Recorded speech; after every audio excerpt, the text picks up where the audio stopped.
आप सभी को मेरा नमस्ते। मेरा नाम है अंशु और अर्जुन क्लासेस में आप सभी का स्वागत है। देखिए, अभी तक अर्थमेटिक का लगभग टाइम एंड वर्क और पाइपन सिस्टम को छोड़ दिया जाए तो अर्थमेटिक को पूरा कंप्लीट करा दिया है। और एडवांस में भी जैसे अलजेब्रा को शुरू किया था और अलजेब्रा के 2 क्लासेस को लिया है मैंने। तो इन सभी के बाद मैं ये देखना चाह रहा हूँ कि आज एक पेपर को सॉल्व करते हैं। जो सीरीज़ मेरी पुरानी चल रही थी CHSL और CGL की, उनके पेपर में आज CHSL के 11 अगस्त की फर्स्ट शिफ्ट को आज सॉल्व करेंगे और देखेंगे कि जो अभी तक हम पढ़ के आए हैं, जितना हमने अर्थमेटिक पढ़ा है या एडवांस का जो टॉपिक अभी पढ़ा हुआ है, उसमें आप लोगों ने कितना समझा है और उसको अप्लाई करने में, क्योंकि आप लोग लगातार ये बता रहे हैं कि आपके नंबर नहीं बढ़ रहे। तो देखिए, नंबर क्यों नहीं बढ़ रहे हैं? क्योंकि जो मैंने बताया है वही क्वेश्चंस अभी देखते हैं कि वही मिलते हैं या कुछ अलग मिलते हैं, या फिर मैंने जो नहीं पढ़ाया उस तरीके के क्वेश्चंस पूछे जा रहे हैं पेपर में, इस वजह से आप नहीं कर पा रहे हैं। तो आइए देखते हैं कि मेरे एंड से गलती है कि आपके एंड से, और यदि आपके एंड से गलती है तो फिर आप सुधारिए और वीडियोज़ को पूरी प्रॉपर तरीके से देखिए और उनके सोल्यूशन को देखिए और उसके बाद PDF से या बुक से क्वेश्चंस को सॉल्व करिए। जितना ज़्यादा क्वेश्चंस को सॉल्व करेंगे, आपके करने की स्पीड और गलती ना करने की जो टेंडेंसी होती है वो, और किस क्वेश्चन को कैसे करना है, स्किप करना है, ये सब तरीके आपको आ जाएंगे। ठीक है, ये देखते हैं पहला क्वेश्चन। पहला क्वेश्चन ये लिखा है कि x की पावर 4 प्लस x की पावर -4, मतलब इसको कैसे लिख सकते हैं? थोड़ा सा बड़ा कर देते हैं हल्का। लिखा हुआ है x प्लस 1/x की पावर 4 इज इक्वल टू 47। अब ये क्लास मैं अलजेब्रा की पढ़ा रहा हूँ तो मुझे पता है कि इसको स्क्वायर में लाना है। स्क्वायर में पहले स्क्वायर में ही तो लाना पड़ेगा। तो क्या करना पड़ेगा?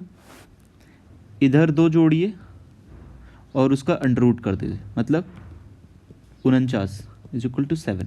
अब ये पढ़ा दिया है मैंने, अभी और क्लासेस आना बाकी हैं अलजेब्रा पे, तो वहाँ और क्लियर हो जाएगा। अच्छा, फिर इससे किस में लेके आना है मुझे? x प्लस 1/x में लेके आना है। तो देखते हैं क्या कर सकते हैं हम। फिर से इसमें 2 जोड़ेंगे और क्या कर देंगे? रूट। तो 2 जोड़ें तो 9 इज इक्वल टू 3। इतना समझ में आया? अब यहाँ से x प्लस 1/x, x की वैल्यू तो हमें पता चल गई है, कितनी आ गई है? 3। अब इस वाले क्वेश्चन से मुझे क्या पता चल रहा है कि इसमें क्या ऐसा है जो मैं इससे यूज कर सकता हूँ। तो इसको मैं ओपन करता हूँ ज़रा, 2x - 3 को, या फिर एक काम कर लेते हैं कि इसका होल स्क्वायर ओपन कर लेते हैं। और मैं कहता हूँ ना, आप एक काम करिए कि यहाँ से आप जैसे आंसर निकाल रहे होते, यहाँ से x plus 1/x equal to ये आया है 3, तो x माइनस 1/x निकालने चल रहे हैं तो कितना आ जाएगा? साथ में 2 माइनस किया था हमने, तो प्लस किया था यहाँ पे, और माइनस में निकालना होता तो क्या करते? -2 कर देते। -2 करते कि नहीं करते? हाँ, तो -2 करते तो कितना आता है? √5। अब देखिए, x minus 1/x is equal to कितना आया? √5 आ गया। ये इक्वेशन 1 है, ये इक्वेशन 2 है। देखिए, ये तरीके जब बार बार क्वेश्चंस करेंगे ना, सब कुछ पढ़ लेंगे, तब भी आपको करना खुद से पड़ेगा, तब जाके तरीका समझ में आएगा कि अच्छा ऐसे अप्लाई करना। देखिए, दोनों इक्वेशंस को मैं जोड़ दूं तो 1/x माइनस में 1/+ में ये कट जाएगा। कितना बचा इधर? 2x, और इधर कितना? 3 प्लस √5, दोनों जुड़ के आएगा, ये 2x की वैल्यू आ गई। अब आपने पूछा क्या है? इधर पूछा है 2x - 3 का होल स्क्वायर, यही तो पूछा आपने। तो हम क्या करेंगे? 2x की जगह पे हमें पता है √3 प्लस √5, इसकी जगह पे क्या लिख सकते हैं? 3 प्लस √5 माइनस 3 जो लिखा हुआ है ये वाला, अब उसके ऊपर में स्क्वायर, 3 से 3 कट जाएगा, √5 बचेगा, उसका स्क्वायर इज इक्वल टू 5, और यही आपका आंसर हो जाएगा। समझ में? Option number C. पहले आप यहाँ से ये तरीका जब मेरे से पढ़ चुके हो आप, देखिए कुछ भी नया मिला क्या? कुछ नहीं। अब जब आप पावर ज़्यादा से छोटी की तरफ आते हैं तो यहाँ देखिए, इधर से इधर जाते हैं तो 2 घटाते हैं, और जब उधर से इधर आ रहे हैं तो इसमें 2 जोड़ रहे हैं। ठीक है, अब वो तरीके अलजेब्रा में जब पढ़ेंगे तो ज़्यादा क्लियर हो जाएगा, ठीक है ना। 5 आगे आंसर। नेक्स्ट क्वेश्चन ले लेते हैं, देखिए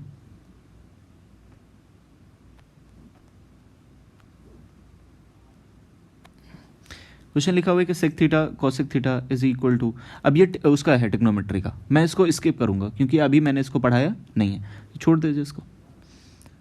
ये है किसी व्रत, ये भी नहीं पढ़ाया मैंने, इसको भी छोड़िए। अभी मैं ये बताना चाह रहा हूँ कि जो मैंने पढ़ाया उससे पेपर कितना कर सकते हैं आप। चलिए ये ज्योमेट्री का है, इसको भी छोड़ दीजिए।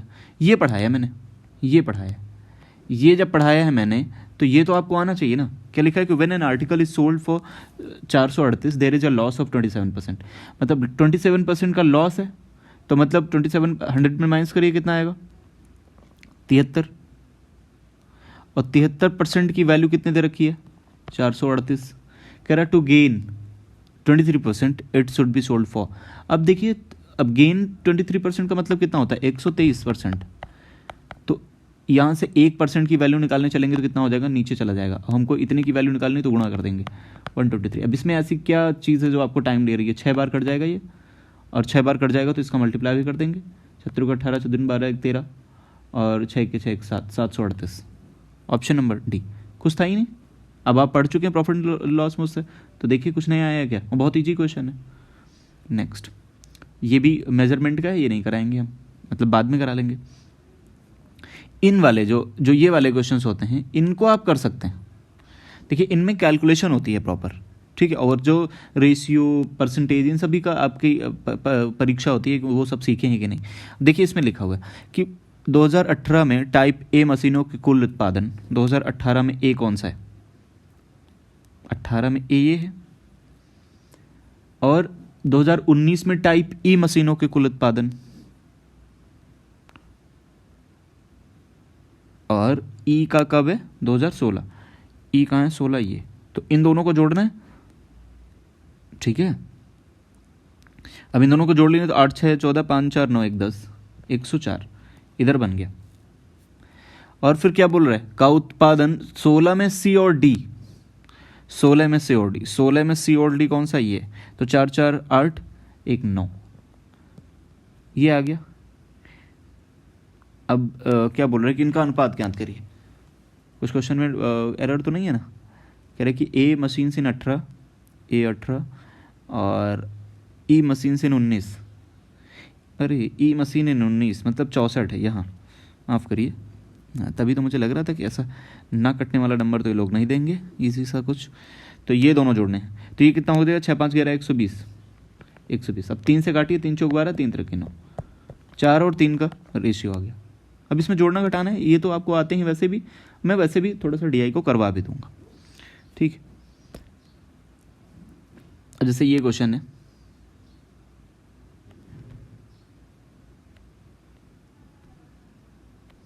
जिसमें कि लिखा हुआ है, दिख रहा है कि नहीं दिख रहा है, ठीक है। कह रहा है कि वर्ष 2015 से 19 तक कंपनी पी द्वारा, पी कौन है, पी है ये वाला, ये कलर, और कब से लेकर कब तक 15 से लेकर 19 तक, तो 15 यहाँ से शुरू होता है 19 तक, ये तो जोड़ डालिए, तो 120 100 220 200 और फिर हो गया 300 370 और 80 450, टोटल जोड़ लिया मैंने। अब कह रहा है कि उत्पादन वर्ष 2015 से 19 तक आर द्वारा, अच्छा आर का 15 से 19 तक कौन सा है, आर कौन सा है लास्ट वाला, तो 15 से 19 इसको भी जोड़ना पड़ेगा। तो इधर तो है 50 70 120 और 100 220 और 90 310 और 65 375। अब देखिए कह रहा है कि इससे ये वाला कितने परसेंट ज़्यादा है, कितना प्रतिशत ज़्यादा है, तो 25 इसको काटिए तो कितनी बार कट जाएगा, 15 बार कट जाएगा ये, हाँ। और ये कितनी बार कट जाएगा, 18 बार कट जाएगा। अभी भी कट जाएगा ये, 3 25 15 3 18, 5 से 6 कितना ज़्यादा, 1/5 20% कर देंगे आप, देखिए आराम से होते जाएंगे। अब ये है, ये फॉर्मूला आपको ये अभी पढ़ाना बाकी है थोड़ा सा, जब मैं इसको अभी और पढ़ाऊँगा तो थोड़ा और क्लैरिटी आ जाएगी, ठीक है ना, हाँ। थोड़ी क्लैरिटी और आ जाएगी, लेकिन अभी कर सकते हैं आप। जैसे इस क्वेश्चन को करने चलें, लिखा है कि A square plus B square plus C square plus 48 इतना, तो इन सब की ये वैल्यू बतानी है, ठीक है। अब देखिए मैं चलता हूँ ज़रा, इसको ओपन करता हूँ मैं। वैसे तो अभी जब आप जान जाएंगे तो आपको सीधा सीधा दिखने लगेगा। ये मैं लिखने चलूँ तो A square plus B square plus C square plus इधर आएगा तो ये 8a माइनस का, 8a माइनस का। अभी देखिए यहीं से फॉर्मूला बनाऊंगा a प्लस बी का होल स्क्वायर, और माइनस 8b माइनस 8c और 48 लिखा हुआ है। अब देखिए यहाँ से मैं कुछ ट्राई करता हूँ, a और 8a को बाहर लेता हूँ तो क्या बन जाएगा, a square minus 8a। 8a को तोड़ूँ मैं तो 2ab बनता है ना फॉर्मूला 2ab, जब a प्लस बी का होल स्क्वायर बनाते हैं। तो 2 तो मैंने निकाल लिया, a तो a ही है। अब इसका मतलब अभी कितना बाकी है, 4। इसका मतलब ये कौन सी वैल्यू है, b की, ठीक। तो इसका मतलब 8a तो लिखा ही है, प्लस 4 चौको 16 होना चाहिए, क्योंकि इसका भी स्क्वायर होता है ना, a square plus B square. देखिए ये हुआ कि नहीं हुआ। सिमिलरली b वाले के साथ भी यही होगा, b square minus 8b plus 16, ठीक। फिर सिमिलरली c के साथ भी होगा, c square minus 8c plus 16। देखिए सब कुछ बैठ गया। ये 48 जो था ये वाला है, देखो 16 3 16 में टूट गया, 3 16 में फॉर्मूले सब भी बन गए। इज इक्वल टू कितना है, अब सब इधर लेके चले आए तो इधर 0 चल रहा था, तो ठीक है सबके इधर 0 चलेगा। अब देखिए मैं क्या बताना चाह रहा हूँ आपको। अब मैं बताना ये चाह रहा हूँ कि फॉर्मूला बना है कुछ, वो ये कि सबके स्क्वायर बन गए, a माइनस 4 का whole square plus b minus 4 का whole square plus c minus 4 का whole square is equal to 0। अच्छा इज इक्वल टू 0 है, कभी जब पावर में है, पावर 2 लिखा हुआ है, इसका मतलब ये कोई भी वैल्यू माइनस में तो आएगी नहीं, कोई भी वैल्यू माइनस में नहीं आएगी, तो 0 क्यों आ रहा है भाई, कुछ जुड़े कुछ घटे तभी तो 0 बनने की पॉसिबिलिटी है। लेकिन ये सभी के सभी स्क्वायर लगा हुआ है, इसका मतलब इन सभी की वैल्यू 0 है, तो इसकी वैल्यू 0 करेंगे तो a बराबर कितना आ जाएगा, 4। इसकी वैल्यू भी 0 करेंगे, जब भी ऐसा लिखा होता है तो इसका मतलब ये होता है कि स्क्वायर स्क्वायर स्क्वायर लिखा हुआ है और बराबर 0, इसका मतलब सबकी वैल्यू अलग अलग 0 आती है। इसकी वैल्यू 4, इसकी वैल्यू सी की वैल्यू कितनी, 4। अब पूछा क्या है इन्होंने, अब पूछा है, अब इन्होंने पूछा है कि ऐसे क्यूब बनाया हुआ है, a का क्यूब मतलब 4 का क्यूब, माइनस b का क्यूब मतलब 4 का क्यूब, प्लस c का क्यूब मतलब 4 का क्यूब। तो ये 4 का क्यूब कट गया, अब केवल क्या बचा, 4 का क्यूब, और ऊपर से ये क्यूब रूट लगा हुआ है, इसका मतलब आंसर कितना आ जाएगा, सीधा सीधा 4, ठीक। आंसर कितना आ जाएगा, 4, ऑप्शन नंबर बी। समझ में आया, केवल आपको बस करते जाना था। अब ये चीज़ तोड़ी नहीं मैंने अभी अलजेब्रा की क्लास में नहीं बताया, अभी जैसे ही आगे 1-2 वीडियो और बढ़ेंगे तब ये सब चीज़ें वहाँ पे बता देंगे। तो यहाँ आके आपको सीधा यही ढूंढना था, ये 8 है लिखा है, तो a तो ये वाला है, तो a हटा दो, इंटू 2 इसी से हटा दो, क्योंकि फॉर्मूले में 2ab होता है। बाकी जो बचा 4 वो किसकी वैल्यू हो जाती है, b की, ठीक है ना। फॉर्मूला जब ओपन करते हैं a प्लस बी का whole square, a square plus B square plus 2ab, या a square plus B square minus 2ab, तो वो 2ab जो उसी से तोड़ना होता है, ठीक है। नेक्स्ट, अब ये क्वेश्चन आपको आना चाहिए क्योंकि मैंने पढ़ा दिया है और बहुत आसानी से पढ़ाया था। मैंने कह रहा है कि एक निश्चित राशि पर 7 वर्षों के लिए और उसी राशि पर 12 वर्षों के लिए एक साधारण ब्याजों का अंतर कितना है, इतना। यदि ब्याज की दर 10% वार्षिक है, मतलब 7 वर्षों में 10% के हिसाब से साधारण ब्याज, तो 7 साल तक 10 क्योंकि इसमें तो उतना ही रहता है, तो 7 सालों के लिए जब करेंगे तो 70% आपको ब्याज मिलेगा, और जब 12 वर्षों के लिए लेंगे तो 120% मिलेगा आपको ब्याज। और कह रहे हैं दोनों ब्याजों के बीच का अंतर कितना है, मेरे हिसाब से कितने परसेंट बन रहा है, 50%। 50% का अंतर बन रहा है। उस राशि का 50% कितना है, 2500। इन्होंने कहा कि अंतर कितना है, 2500।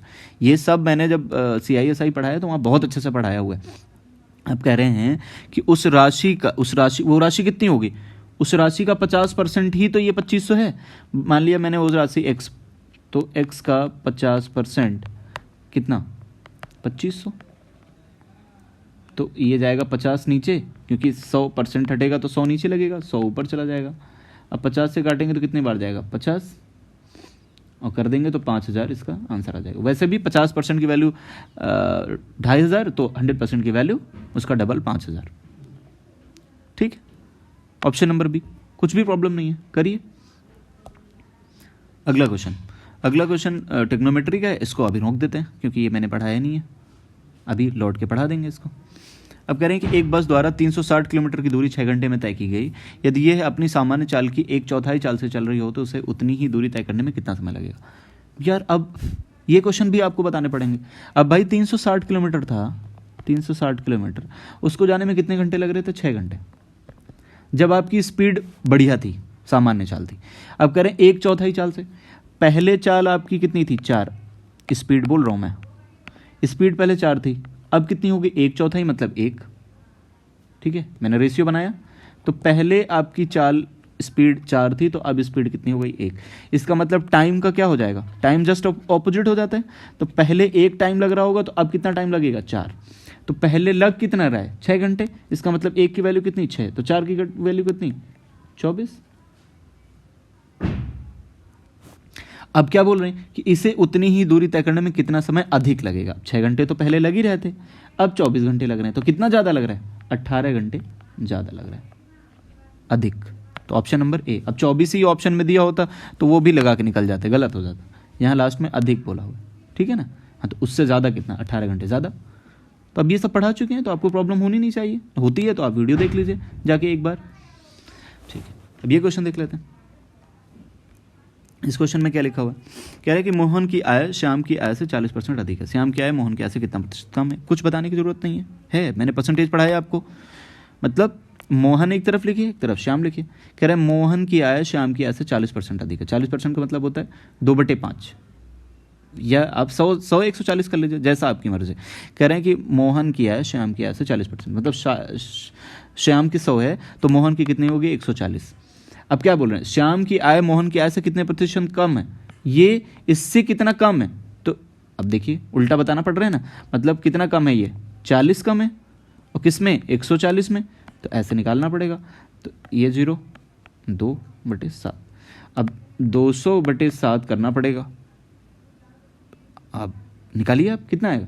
7 दूनी 14। वैसे तो आपको पता होना चाहिए, पता होगा तो कोई दिक्कत ही नहीं है, और नहीं पता है तब भी ये वाला ऑप्शन आप निकाल के बता दीजिए, कोई दिक्कत हमें तो नहीं लग रहा दिक्कत होनी चाहिए। नेक्स्ट, अब ये आया क्वेश्चन किसका? ज्योमेट्री का। अभी ज्योमेट्री पढ़ाई नहीं है तो उसको छोड़ देते हैं। ये भी टाइम एंड वर्क का है, इसको अभी के लिए छोड़ देते हैं, अभी बता देंगे। ठीक है, ये क्वेश्चन मैंने, इस तरीके का क्वेश्चन मैंने बताया हुआ है आपको। कह रहा है कि 3x + 5y की वैल्यू कितनी है? 14। xy = कितना है? 6। What is the value of इतना? अब मुझे ये दिख रहा है कि ये इसके स्क्वायर करने पे आएगा, इसके स्क्वायर करने पे आएगा, तो मैं इसका स्क्वायर करता हूँ। मैंने कहा कि 3x + 5y = 14। दोनों तरफ क्या कर दें? स्क्वायर कर दें। दोनों तरफ क्या कर दें? स्क्वायर कर दें। अब देखिए, इसका स्क्वायर करेंगे तो 9x² + 25y², यही तो मुझे चाहिए। लेकिन अभी फालतू का भी तो बच रहा है, जो 2ab आएगा, 2 × 3x × 5y आएगा, इक्वल टू इधर कितना चलेगा? 14 14 में 196। सब कुछ ठीक है, इतना तो मुझे बताना ही है। इतना किसी तरीके से हटा दें तो इसकी वैल्यू कितनी है? 5 × 15 = 30। एक्स वाई = कितना? 196। एक्स वाई की वैल्यू कितने दे रखी है? 6, तो इसकी वैल्यू 6 रख दीजिए। 6 × 30, तो 30 180 हो गया। 180 उधर जाएगा तो क्या हो जाएगा? माइनस, तो कितना बचेगा? 16। आंसर आ गया, 16 आंसर आ गया। अभी a + b के होल स्क्वायर पे है, बताइए। ये बस आपको समझ थोड़ी सी डेवलप करनी है, क्वेश्चन हो गया। अब ये क्वेश्चन नहीं हो रहे हैं तो आप लगातार प्रैक्टिस करिए। बहुत जितना एक बार आप वीडियो देख लीजिए, समझ लीजिए, जान लीजिए, उसके बाद मल्टीपल जगहों पे आप दौड़िए भागिए मत, फिर आप स्टिक करिए और सीधा क्वेश्चन करने पर भरोसा रखिए। जितना ज़्यादा क्वेश्चन करेंगे आपको उतनी ज़्यादा हैबिट होगी क्वेश्चन करने की। ठीक है, आंसर आ गया। नेक्स्ट, कह रहे एक बल्लेबाज द्वारा अपनी 13वीं पारी में 17। देखिए, एवरेज का मैंने इतना बढ़िया पढ़ाया था, लेकिन उस वीडियो को किसी ने देखा ही नहीं। 100 लोगों ने मुश्किल से देखा होगा, पता नहीं उन्होंने भी ईमानदारी से देखा कि नहीं देखा। अब करें कि एक बल्लेबाज द्वारा अपनी 13वीं पारी में 97 रन बनाने पर उसके औसत स्कोर में 5 की वृद्धि हो गई। तो 13वीं पारी के बाद उसका स्कोर, औसत स्कोर कितना होगा। देखो इधर 12 पारी थी और फिर तुमने 13वीं खेली और 13वीं में बनाया 97 रन। अब देखो, अब ये सब कुछ समझाया था मैंने जब क्या पढ़ाया था, एवरेज। अब यहाँ पे हम उतना नहीं समझा पाएंगे, लेकिन फिर भी चलो बता देते हैं। कह रहे हैं कि सबका 5-5 बढ़ गया, सबका 5-5 बढ़ गया इस 97 की वजह से। तो इन सबको 5-5 दिया कि नहीं आपने, इन सबको 5-5 दिया 12 लोगों को। इसका मतलब 60 आपका बढ़ गया कि नहीं बढ़ गया, 97 में 60 बटा कि नहीं बटा, बताइए। तो 97 में 60 बढ़ गया, तो माइनस करिए क्या हो जाएगा, 37। इसका मतलब एवरेज कितना है अभी, एवरेज अभी, क्योंकि मैंने पहले का निकालूंगा तो 5 माइनस करके निकालूंगा इसमें। तो ये अभी का पूछा क्या है कि 13वीं पारी के बाद, हाँ तो 13वीं के बाद यही तो है 37, ऑप्शन नंबर ए। नहीं समझ में आया तो आप जाइए एक बार वीडियो देखिए एवरेज का, कितना अच्छे से समझाया, पूरी सभी क्वेश्चन को, अच्छे अच्छे क्वेश्चन को सेकंडों में करना बताया हुआ है। आप एक बार वहाँ जरूर विजिट करिए। नेक्स्ट ये क्वेश्चन है, इस क्वेश्चन में क्या है, क्वेश्चन में देखो लिखा है, अब देखिए ये भी बताया है मैंने, एवरेज का क्वेश्चन है, उसका रेशियो का क्वेश्चन है। अब इन सब चीज़ों में आप पता नहीं कहाँ फंसे हुए हो, क्यों नहीं होते हैं क्वेश्चन, जब आप प्रीवियस का पेपर उठाते हैं तो क्यों नहीं होता है। सब कुछ तो पढ़ा हुआ है आपका, क्या लिखा हुआ है कि दो संख्याओं का अनुपात 7 और 4 है। यदि प्रत्येक संख्या में 12 की वृद्धि होती है तो अनुपात 3 और 2 हो जाता है। देखिए क्या लिखा हुआ है, वैसे तो क्रॉस प्रोडक्ट से मैं बता दूं, 7 और 4, 3 और 2, और वृद्धि कितनी हो रही है 12 और 12 दोनों संख्याओं में। तो कैसे बताते थे, ऐसे 7 दूनी 14, 4 3 12, 2, इन दोनों का अंतर कितना आया 2। ये सब जब मैंने रेशियो प्रोपोर्शन पढ़ाया तो वहाँ पूरी अच्छी तरीके से समझाया हुआ है। फिर इनका गुणा होता था, 12 3 36, 12 दूनी 24, तो कितना आएगा अंतर, कितना आएगा 12। तो एक की वैल्यू कितनी 6, एक की वैल्यू 6, तो संख्याओं का योगफल ज्ञात कीजिए। तो ये दोनों संख्याएं क्या हैं 7 और 4, तो मेरे हिसाब से 7 और 4 कितनी हो गई, 7 और 4 मिला के कितना हो गया 11, और एक की वैल्यू यहाँ निकली कितनी है 6, तो 11 की वैल्यू कितनी हो जाएगी 11 इंटू 6, तो कितना हो जाएगा 66। सब कुछ तो समझाया हुआ है, ठीक है। नहीं समझ में आया तो आप एक और तरीके से भी कर सकते हैं, एक और तरीके से भी कर सकते हैं। वो कैसे कर सकते हैं, उसके लिए थोड़ा सा मैं इसको छोटा कर देता हूँ, ठीक है। उसके लिए यह तरीका है कि पहले आपका एवरेज क्या था, रेशियो क्या था 7x अपॉन में 4x, उन सब में आपने क्या किया 12 जोड़ दिया, दोनों में 12 इधर भी प्लस 12 इधर भी, तो रेशियो आपका क्या बन गया 3/2। अब देखिए इससे करिए, 7 दूनी 14, 3 चौक 12, 2x और 8 दूनी 24, यहाँ से भी x की वैल्यू कितनी आ जाएगी 6। तो पूछा क्या है दोनों संख्याओं का योग, 7x और 4x मिला के कितना 11x, तो 11 इंटू 6 करेंगे तो कितना आ जाएगा 66, ठीक। तो ये भी एक तरीका है, तब भी आ जाएगा, ठीक है। नेक्स्ट अब देखिए ये सभी क्वेश्चंस आपको मैंने पहले ही करा दिया।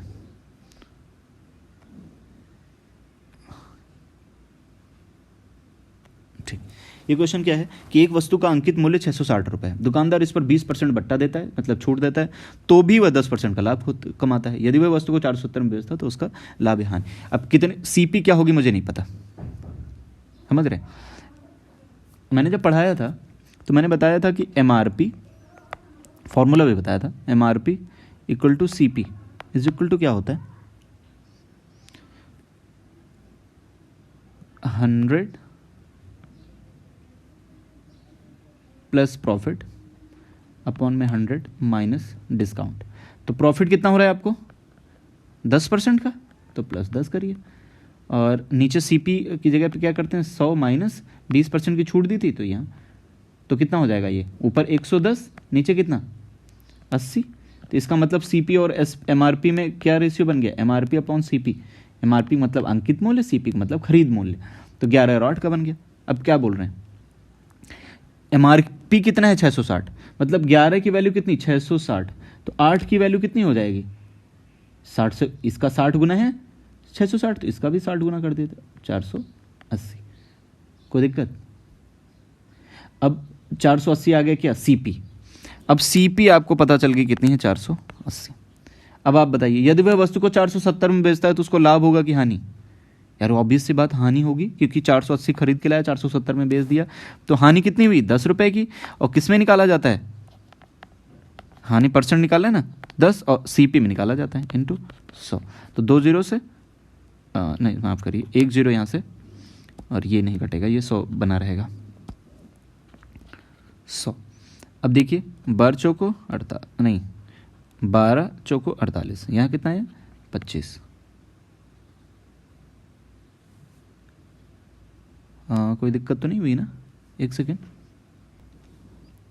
तो 25/2 आ गया, 25/12 आ गया, तो कितना बनेगा 12 दूनी 24, कुछ इस तरीके से ये बन जाएगा। और लॉस होगा 2.08, बस इतना ही करने की ज़रूरत थी। ऑप्शन नंबर डी, ठीक है। नेक्स्ट देख लेते हैं। नेक्स्ट में क्या है, अब ये ज्योमेट्री का है, तो मैं इसको थोड़ी देर के लिए छोड़ देता हूँ, मैं आगे बढ़ता हूँ।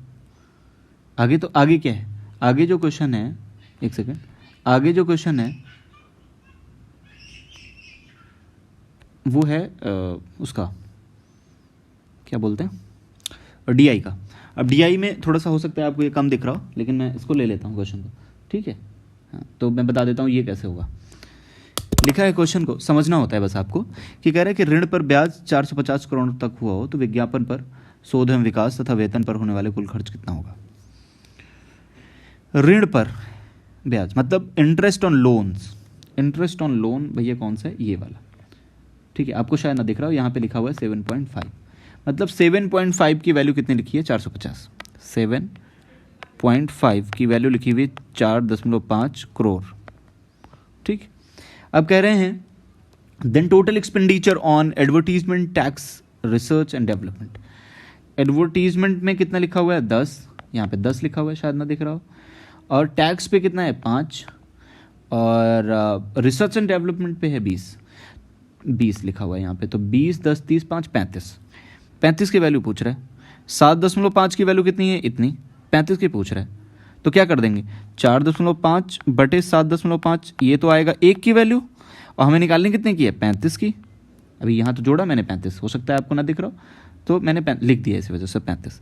तो पॉइंट से पॉइंट हट जाएगा, ये कितना हो जाएगा 15 से कटेगा, 15 25 75, 15 3 45, 5 से इसको काटेंगे तो 5 से 3 35, 7 और 3 का मल्टीप्लाई करेंगे तो कितना आ जाएगा, कुछ तो गलत हुआ है यहाँ पे, 7 × 21 आ रहा है, 21 तो ऑप्शन में ही नहीं है।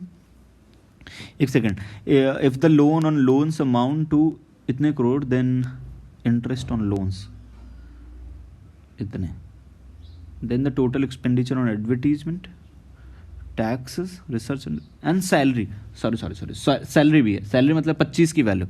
तो यहाँ पर एक सेकेंड माफ़ करिए, यहाँ पर 35 नहीं चाहिए था मुझे, यहाँ पे 35 नहीं चाहिए था, बल्कि यहाँ पे 35 और 25 और मिला दीजिए, तो 35 और 25 कितना होगा 60, मतलब मुझे 60 की वैल्यू चाहिए थी, 60 की वैल्यू। ये 25 लिखा हुआ है, ठीक है ना। हाँ, सैलरी तो हम भूल ही गए थे, यहाँ सैलरी भी लिखा था, तो सैलरी को 25 और जोड़ दिया, तो 12 से काटेंगे तो इसका कितना, 5 से काटेंगे तो 12 आएगा, और 12 और 3 का मल्टीप्लाई कर देंगे तो कितना आ जाएगा 36।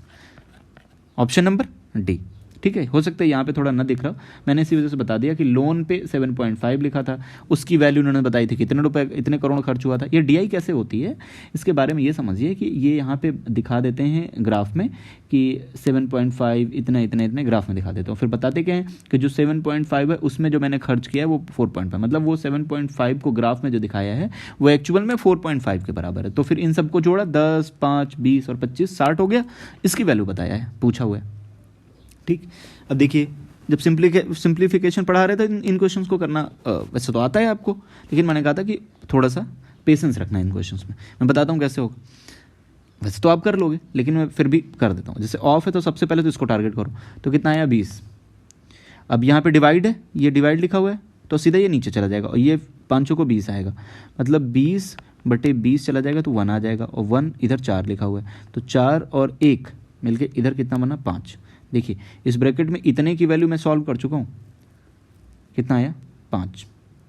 इधर चलते हैं, 4 से 4 जाएगा कट, तो कितना बचेगा, केवल 4 बचेगा भाई, 4 नीचे चलेगा ना डिवाइड वाला, तो उधर बचेगा -4, ब्रैकेट पूरा खत्म। अब देखिए इधर की तरफ आइए, तो ये कितना हो जाएगा 3 दूनी 6, क्योंकि ऑफ को पहले सॉल्व करेंगे, 3 दूनी 6, और इधर कितना लिखा है 4 × 3/6 × 2, ये 2 भी तो लिखा हुआ है, हाँ। तो कितना हो जाएगा 3 दूनी 6, कट गया, कितना आया 4। अब ये 4 आया इधर इतने को सॉल्व करने पे कितना आया 4, डिवाइडेड बाय ब्रैकेट में लिखा हुआ है 5 - 4, 5 - 4 मतलब 1, और 4 को 1 से डिवाइड करेंगे तो कितना आएगा 4, आंसर हो गया आपका। तो ऑप्शन नंबर ए, ठीक है। बस पेशेंस के साथ सॉल्व करिए इसको। नेक्स्ट अब देखिए ये क्वेश्चन क्या कह रहा है, ये नंबर सिस्टम का है, अभी नंबर सिस्टम शायद आपको पढ़ाया नहीं है, तो देखिए इसको समझने की कोशिश करते हैं। ज़्यादातर क्वेश्चन समझिए बस, वो वैसे ही आधे हो जाते हैं, ठीक है ना। लिखा हुआ है कि जब किसी संख्या को 3 से विभाजित किया जाता है तो शेषफल 2 आता है। मतलब 3 से डिवाइड किया गया तो 2 आता है, मतलब 3 से किया होगा, 3 इंटू एक्स आया होगा प्लस 2, वो संख्या क्या होगी, वो संख्या होगी, मैंने कहा कि x बार डिवाइड होगा भाई, मान लीजिए 3 से आपने डिवाइड किया तो x बार डिवाइड हुआ था, ठीक है, और शेष कितना बचा था तो जोड़ देते हैं, तो ये संख्या बन गई। भाई होता क्या है, भाजक इंटू भागफल प्लस शेष इज इक्वल टू क्या होता है, भाज्य। मतलब ये भाग करने वाला, ये जो भाग आया भाग करने पे जो शेष है, और भाज्य जो बीच में लिखा होता है जो यहाँ पे, ठीक है। तो ये पहली संख्या बन गई। फिर कह रहे हैं फिर जब भागफल को 7 से विभाजित किया जाता है, जब भागफल को 7 से विभाजित किया जाता है तो शेषफल 5 बचता है। अब ये भागफल तो ये है, भागफल को क्या बोलते हैं, कोसेंट ये कह रहे हैं x को जब 7 से डिवाइड किया गया तो शेष कितना बचा, 5 बच गया, 5 बच गया। अब मैं सोच रहा हूँ कि थोड़ी देर इसको थोड़ा सा मिटा देते हैं, है ना। कह रहे हैं कि इस वाली संख्या को 7 से डिवाइड करते हैं इसको, तो शेष कितना बचता है, 5। तो मैं कहता हूँ कि क्यों ना x को मैं 12 मान लूँ, x को इजी नंबर है, छोटा सा नंबर है, 7 से डिवाइड करूँगा तो मुझे 5 शेष मिल भी जाएगा। तो मैंने कहा x की वैल्यू 12, कुछ भी मान लीजिए आप, 7 दूनी 14, 5 17 मान लीजिए, तब भी आ जाएगा। मैंने एक ही बार में कर लिया, तो x की वैल्यू 12 मान ली मैंने। अब x की वैल्यू 12 मानी तो इसका मतलब ये संख्या क्या हो जाएगी, 3 इंटू 12 प्लस 2, तो 12 3 36 2 38 है। अब बोल रहे हैं कि आप उसी संख्या को 21 से विभाजित करें तो शेषफल कितना आएगा। अब भैया 21 से करिए तो एक बार जाएगा और शेष कितना बचेगा, शेष बचेगा 17, मतलब जो रिमाइंडर बचेगा वो कितना बचेगा, 17। इजी सा क्वेश्चन था, बस आपको क्वेश्चन के फ्लो में जाना था, जैसे जैसे बोल रहा था वैसे वैसे कर दिया। ऑप्शन नंबर सी सही हो जाएगा, ठीक है। नेक्स्ट क्वेश्चन ले लेते हैं, ये भी डीआई का क्वेश्चन है। ओ एक सेकेंड,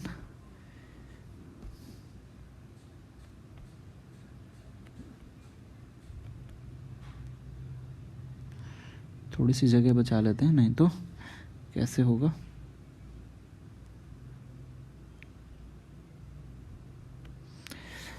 ठीक है, शायद दिख रहा हो आप लोगों को।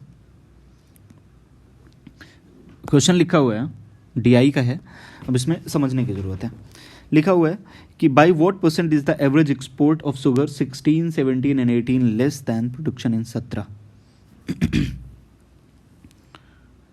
अब कह रहे हैं कि 16, 17 और 18 में चीनी का औसत निर्यात मतलब जो भेजा गया, एक्सपोर्ट किया गया, एक्सपोर्ट वाला इधर वाला हिस्सा है, इधर वाला इंपोर्ट का है, मतलब प्रोडक्शन का है।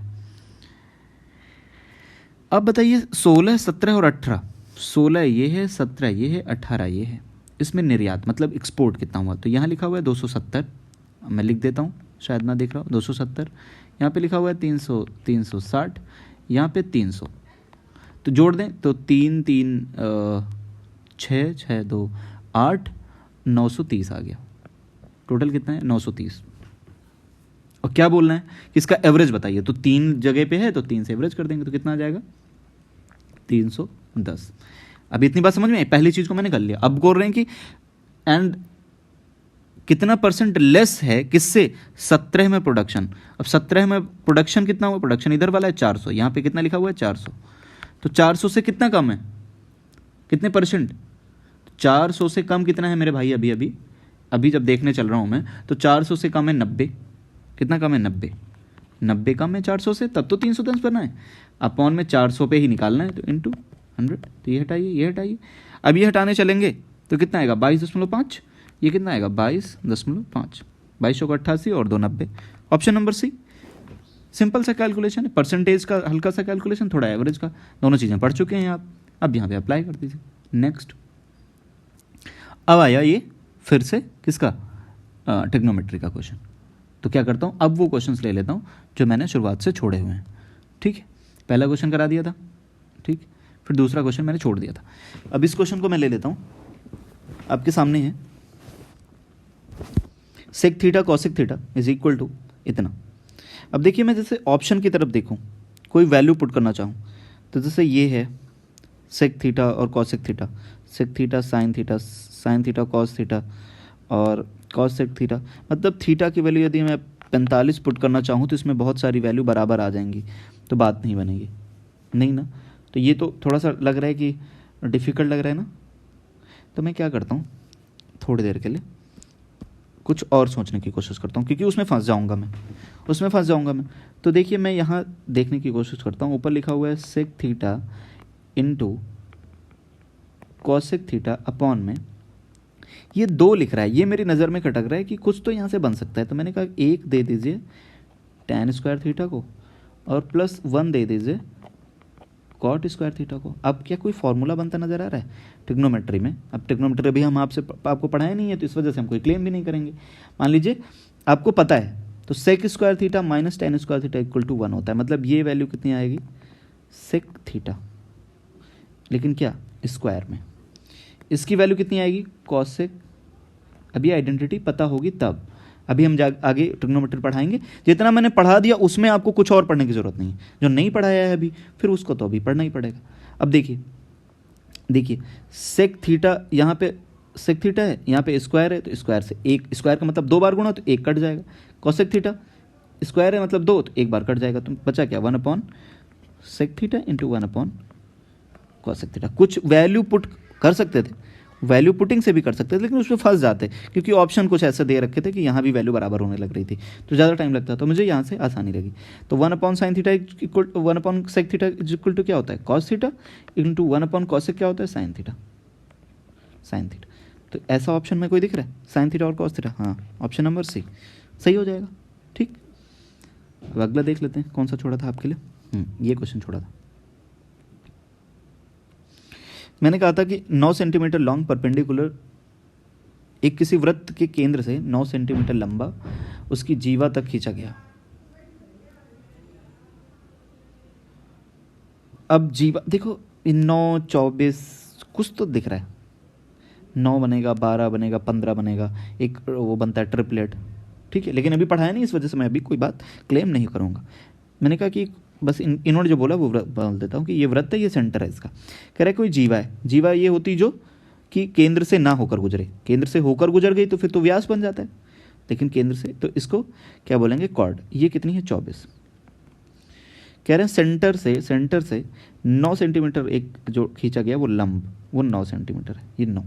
अब आपको एक बात पता होनी चाहिए कि जब वृत्त बनता है और सेंटर से किसी जीवा में डाला जाता है लंब, तो वो जीवा को 2 बराबर भागों में विभाजित कर देता है, मतलब 9, तो ये इधर 12 इधर 12। अब किसी एक तरफ मिला दीजिए, अब क्या बन गया, एक त्रिभुज बन गया 90 डिग्री वाला, यहाँ 90, यहाँ 9, यहाँ 12, तो ये कितना हो जाएगा 15।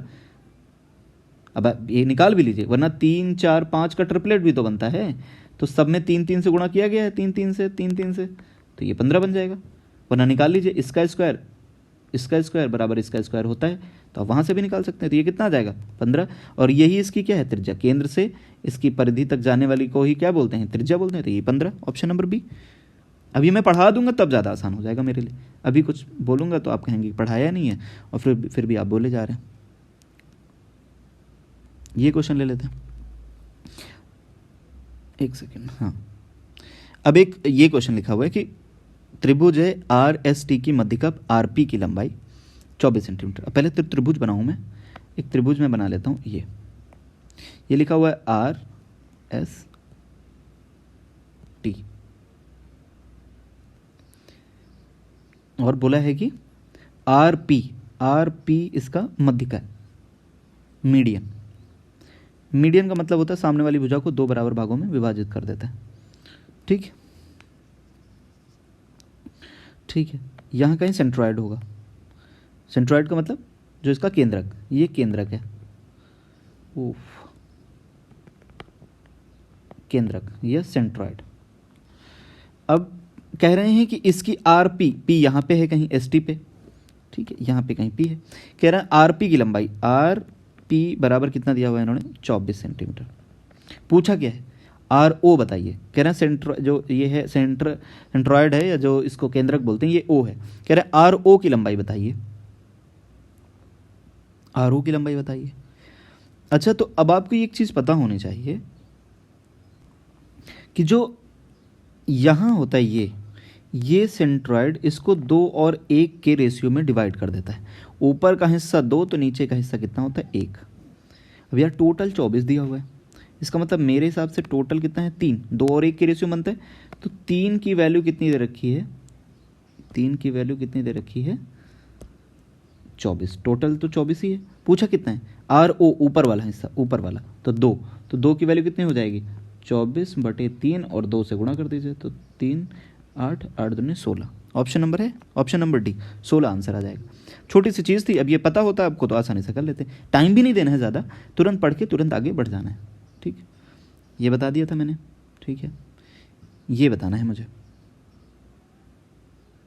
ये अभी आपको मैंने पढ़ाया नहीं है, इस वजह से कोई क्लेम नहीं करूँगा। बोल रहे हैं कि इतनी माप वाली एक दीवार बनाने के लिए, ये दीवार की माप दी हुई, जो मेजरमेंट्स दिया हुआ है दीवार का वो दिया हुआ है 8 × 3 × 22.5, लंबाई चौड़ाई ऊंचाई इतना दिया हुआ है। और कह रहे हैं कि उसमें बनाने के लिए इतने माप वाली कितनी ईंटों की जरूरत है। ये एक ईंट की डायमेंशंस है, लंबाई चौड़ाई और ऊंचाई, ये एक ईंट है, एक ईंट। अब आपसे कह रहा है कि ऐसे कितने ईंट लगेंगे इसको बनाने के लिए। तो एक बात बताइए कि जैसे ऐसे क्वेश्चंस में करना क्या होता है कि जो आयतन होता है पूरा, जैसे ये आयतन दिया हुआ है, इस पूरे आयतन में ऐसे जो ईंट बनेंगे एक एक एक करके जितने भी लगेंगे उनका आयतन बराबर हो जाएगा, तब समझिए कि दीवार बन गई। समझ रहे हैं, मान लीजिए 4 ईंटों की ज़रूरत है आपको, ठीक, तो इन चारों का आयतन मिला के इस पूरी दीवार के आयतन के बराबर होना चाहिए। तो ये तो इधर दिया ही है, तो कितना दिया हुआ 8, लेकिन सब मीटर में दिया हुआ है। तो मीटर में सेंटीमीटर कितने होते हैं 100, 1 मीटर में कितने मीटर होता है सेंटीमीटर, कैसे मीटर 100 होता है। तो 800 × 300 × 2250, ठीक है। और जबकि बराबर कितने कितने मैंने कहा कि n, ऐसे n ईंटें लगेंगी, पता नहीं कितनी है वो निकालना है अभी, उतनी ईंटें। और एक ईंट की डायमेंशन कितनी है 64 × 1125 को लिख सकते हैं कुछ 1/4, 55/4 लिख सकते हैं ना, लिख दें, हाँ 45/4 लिख सकते हैं।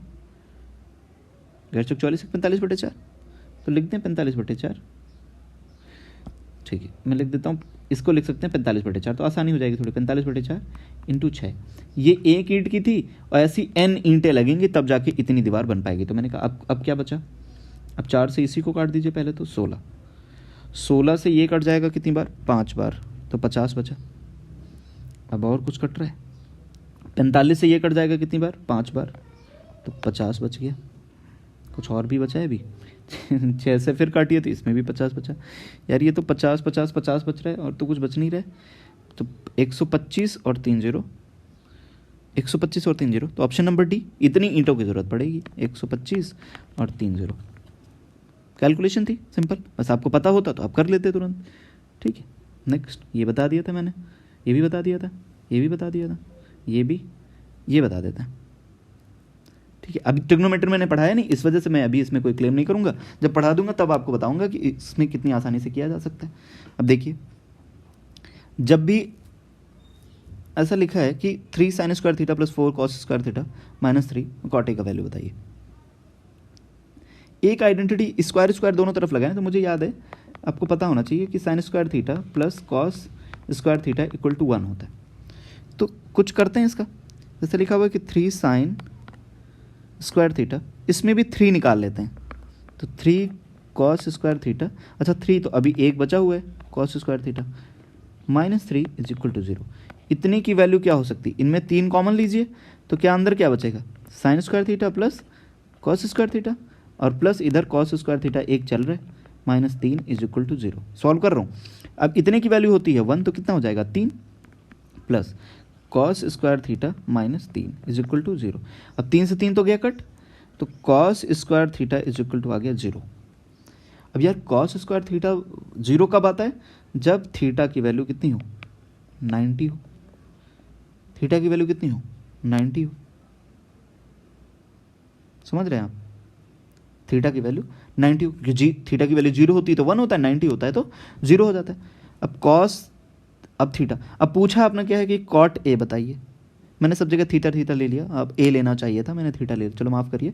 ये सब मान लीजिए जहाँ जहाँ थीटा लिखा वहाँ पे ए है। कॉट ए बताना है, तो कॉट थीटा की वैल्यू कितनी आई और ए की वैल्यू कितनी आई? 90। तो कॉट 90 की वैल्यू अब आपको पता होना चाहिए कि क्या होता है,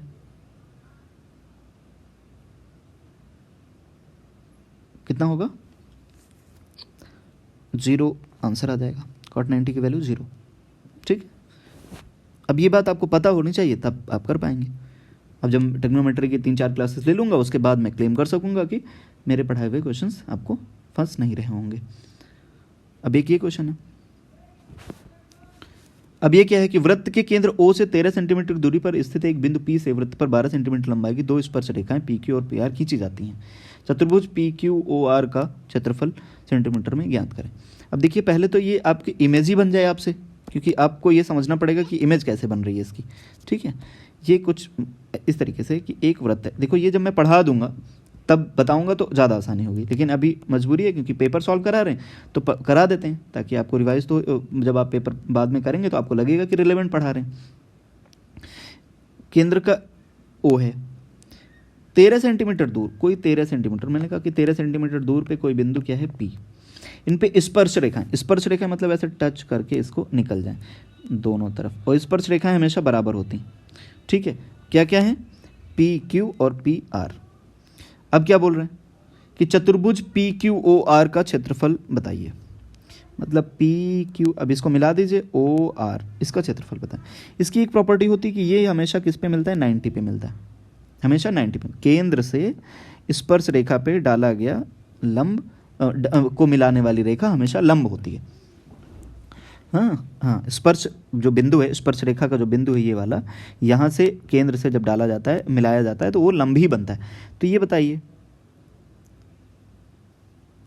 और कह रहा है कि इनकी लेंथ 12 है, मतलब ये 12 है, ये 12 है। कोई एक त्रिभुज उठा लाइए, मैंने कहा ऊपर वाले को उठा लेते हैं क्योंकि दोनों सिमिलर ट्राइंगल है, सिमिलर क्या, कॉन्ग्रुएंट है। तो मैंने कहा ऐसे कुछ बन रहा है, 90 बन रहा है, और 90 के सामने, ये 90 के सामने कितनी है? 13, तो 13 ये है, और एक है 12, तो ये कितनी हो जाएगी? 5। चाहे तो आप निकाल लीजिए 13 का स्क्वायर माइनस 12 का स्क्वायर। ठीक है, ऐसे करके तब भी आ जाएगा पाइथागोरस से।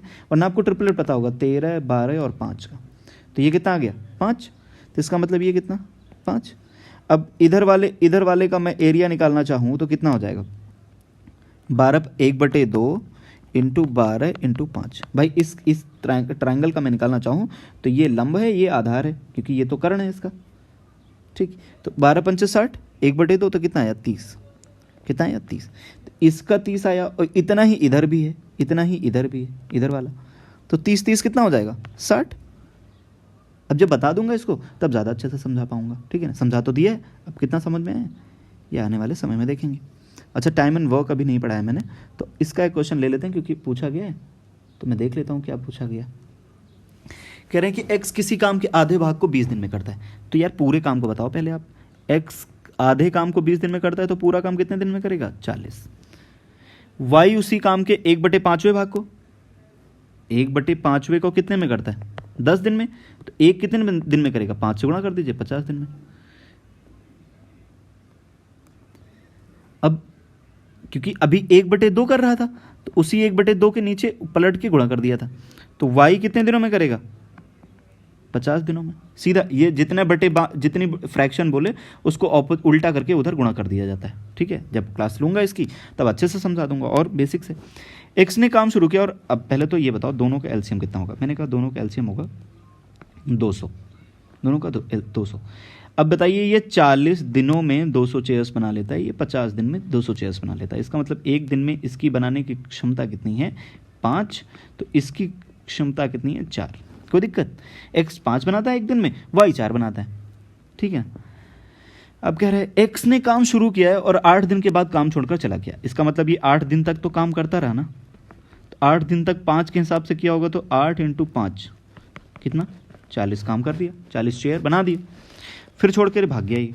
फिर शेष y ने पूरा किया। अब y के लिए कितना काम बचा, 40 तो हो गया है, तो अभी इसमें 40 माइनस कर दीजिए, तो इसका मतलब बचा कितना 160। अब ये 160 करेगा कौन, y करेगा। इस 160 को कौन करेगा, y करेगा। ये कितने दिन, 8 दिन काम किया है। अब y से मैं पूछता हूँ कि तुम कितने दिन में कर दोगे, तो 108 चेयर है, वो एक दिन में कितनी बनाता है 4, तो 4 से डिवाइड करूँगा तो कितना आ जाएगा 40।